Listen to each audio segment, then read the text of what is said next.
Në shtëpinë e Big Brother VIP Kosova kanë qenë të shumta përplasjet mes banorëve, ndërsa vijojnë të jenë ende ku një ndër personazhet më të përfshirë në debate është Alba Pollozhani. Mbrëmjen e së shtunës mes Albës dhe Bias ka ndodhur një përplasje e cila nisi nga një debat për krevatin dhe përfundoi në tension të lartë. Fillimisht, Alba i bëri të qartë Bias se nuk dëshironte më të ndante shtratin me të dhe i kërkoi që të zhvendosej në krevatin poshtë. E ke krevatin poshtë. I përsëriste ajo, duke insistuar që Bia t'i lironte vendin. Situata u përshkallëzua kur Alba nisi t'i tërhiqte Jorganin, në përpjekje për ta detyruar të çohej nga shtrati. Bia refuzonte të lëvizte dhe i kërkonte vazhdimisht ta linte të qetë, më lër rehat. Gjatë këtij momenti, teksa Alba po i tërhiqte mbulesën, Bia u rrëzua në tokë, duke e bërë situatën edhe më të tensionuar.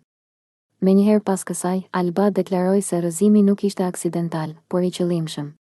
U rrëzove me qëllim, i tha ajo, debati nuk mbeti vetëm mes dy vajzave, pasi në bisedë u përfshin edhe banor të tjerë, mes tyre edhe Limi.